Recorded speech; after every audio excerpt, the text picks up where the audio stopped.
Hi there, business owner. Do you want a better understanding of business finance, what your numbers actually mean, and stories of the highs and lows of business, where I'll be sharing my tips and tricks every week? Then you're in the right place. Welcome to the 3Bs podcast with Stephanie.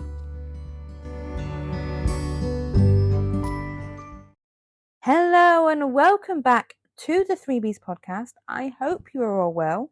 As always, I'm your host, Stephanie.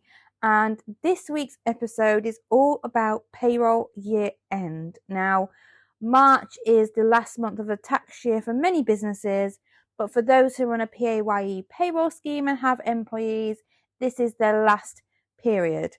And there's a few things that are done at the end of the year that if you look at them now before you process your final payroll, it will make life a lot easier for you and your accountant at your end of year, as well as a few things that you can do to prepare yourself for next financial year as well.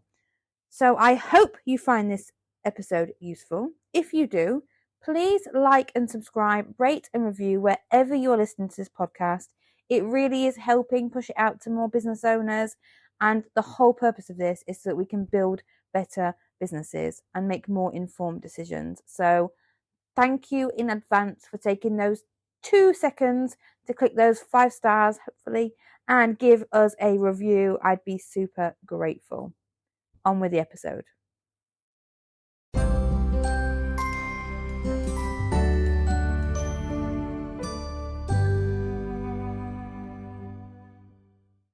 Let's get straight into it. So, depending on how and when you process your payroll, you may have 1, 2, 3, or even 4 payrolls in March, which is your month 12 of your financial year for tax purposes for your payroll. If you are paying monthly, depending when you pay in the month, you may have already processed it. But if you are weekly or bi-weekly, you may have a week 53. So 2024 was a leap year. We got the extra day on the 29th of February. This means that if your payroll falls on the 4th or the 5th, and you usually process weekly, you'll have a week 53 pay date. So you'll have that extra payroll. Not all payroll softwares can accommodate that week 53. So definitely look into that. If you're a weekly payroll company, then have a look and make sure that the software that's being used is suitable for you. But yeah, top tip number 1 is just check when your payroll actually ends, because it is a leap year. Week 53 may be applicable to you. And when you prepare your final pay run for the year, take a note of anything that is unusual. Make sure any changes that are applicable to this tax year are included in that pay slip. Have a look at annual leave and check if any of your employees have any annual leave left. Also check their contracts, because some companies will pay any unused annual leave at the end of that financial year. Some companies have a use it or lose it policy even. So have a look and see what is applicable to your company's payroll, and make sure that if you are outsourcing your payroll to a bookkeeper or an accountant or a payroll bureau, that they are aware of any additions or changes to be included in your final pay run.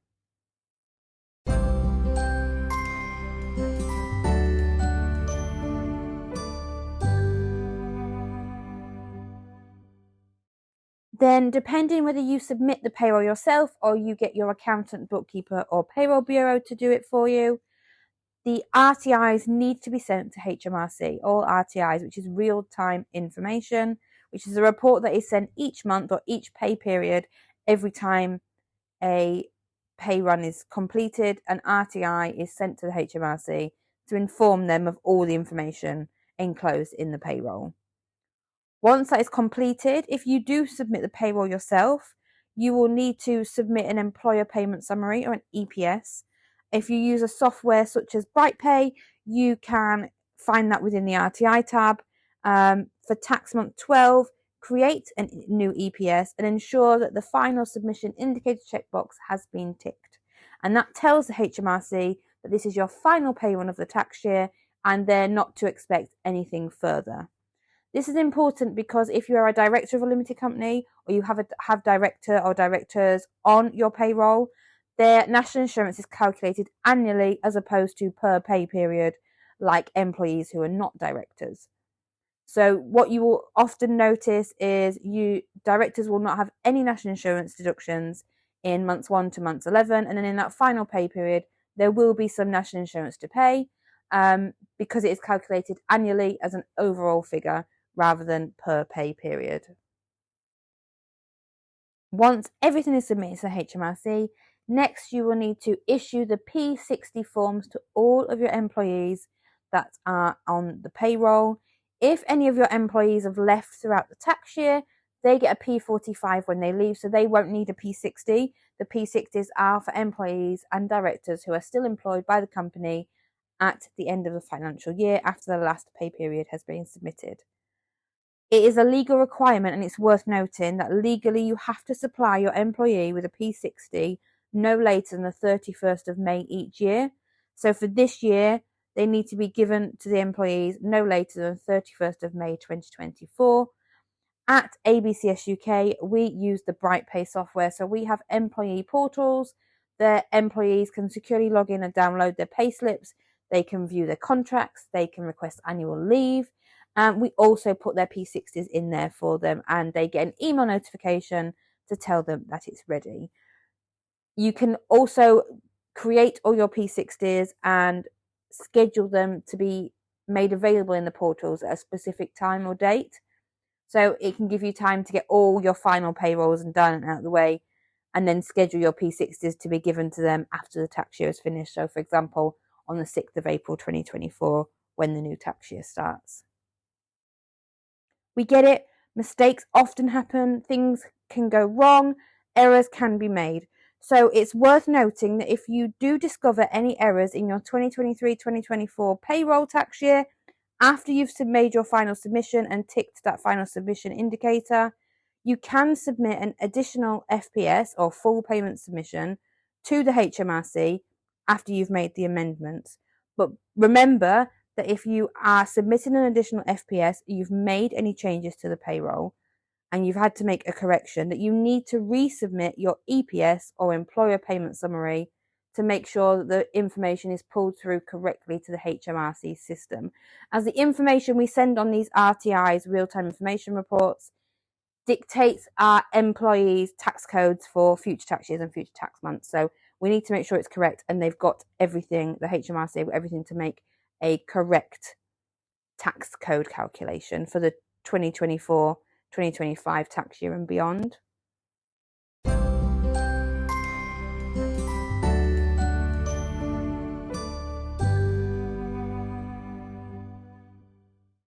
So once all of that has been successfully done, you have finalised your last payroll, you have sent all the reports to the HMRC, ticked that final submission indicator, as well as preparing your P60s for your employees and either sending them to them or preparing them to be sent and scheduling them for a later date using a portal like BrightPay.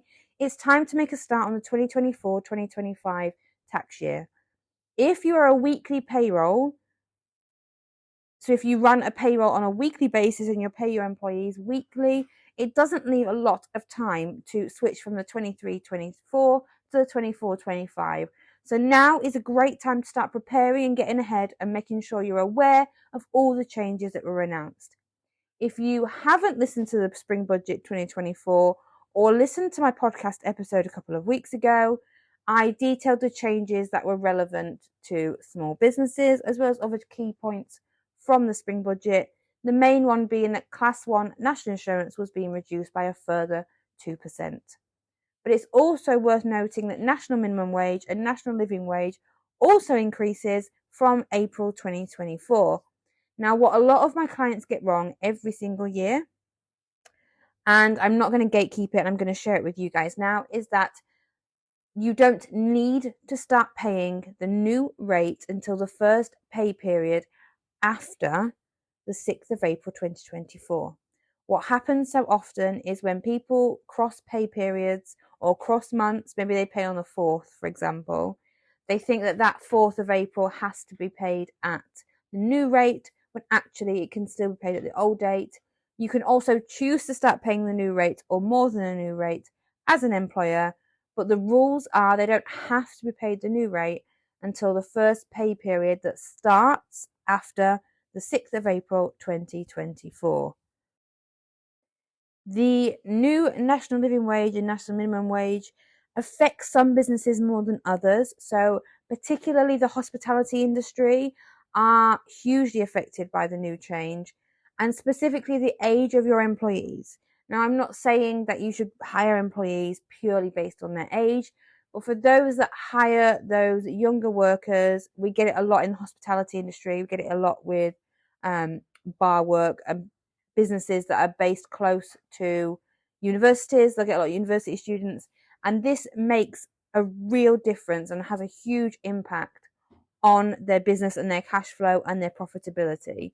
So from April 2024, the national insurance rates are rising as well as the national living wage, but the national living wage is being extended to 21-year-olds. So anyone that falls into that 21 to 22-year-old bracket will now be included in that national living wage. So it's a bit more of a jump than you'll see from other age ranges. What I do with my clients when at ABCS UK is we make a note of an export of all the employees and their date of birth and current salaries. And this is because it may not affect employers right now, but it may affect employers further down the tax year. I have a client who has a 20-year-old who will naturally get the increase from £7.49 to £8.60 from April, but that employee turns 21 later in this tax year. And because of the change in national living wage and the reduction to 20, including 21-year-olds in the national living wage, by later in the year, that employees will have risen from £7.49 that it is right now to £11.44 an hour. At a full-time 40-hour week, that's an increase of £800 a month, which is a lot of money to pay extra for a member of staff if you are currently paying them the national living wage or the national minimum wage. And for, I say hospitality industries because that's the ones I have the most experience with, where this really affects them, is if they have 20 employees who are all going to hit 21 through the tax year, that is a lot of money extra in their wage packet each month or each week or every 4 weeks, however they pay. So preparing yourself now and looking at the changes that not only impact you now, that will impact you for the rest of the tax year, is really important. And finally, the last thing I would recommend that you do as a payroll provider is to check your eligibility for employment allowance, or if you weren't previously eligible, see if you are now eligible for employment allowance. Employment allowance, I've spoke about before here on the podcast, is where the government will pay your first £5,000 of employers' Class 1 national insurance each tax year as long as you are eligible. Now, the eligibility is easy to check by just pulling off a P32 report from your software. If you outsource your payroll to a bookkeeper, accountant, or payroll bureau, they will be able to pull this information off for you. And even if they process your payroll, it's great for you to be educated and understand if you're eligible, why you're eligible, or why you're not eligible for things like employment allowance. So as long as your Class 1 employer's national insurance liabilities or total cost for the last tax year was less than £100,000, you are eligible for that employment allowance. If you are processing your own payroll, you will need to send an EPS, an employer's payment submission, with an indicator tick to say that you are eligible. You need to claim it through your payroll before you run and process that first payroll of 24-25. If you have had less than £100,000 in the previous tax year and not claimed your Class 1 national insurance employment allowance, you can go back up to 4 years. So do get in touch with us if you want more information on that or want any help to see if it has or hasn't been claimed in previous years, and if you need any assistance reclaiming the employment allowance if you are eligible. It's worth noting that if your Class 1 employer's national insurance liabilities are less than £5,000 each year, you don't get any extra credit. It is the amount you spend up to and including £5,000. So if your liabilities for 23-24 were £2,500, you get the first £2,500 paid for. That's your allowance. So check that. I think it's really important to have a look at that and see if you're eligible, because again, you can use that information to calculate or even estimate what your national insurance obligations will be, what your final liabilities will be for the 24-25 tax year.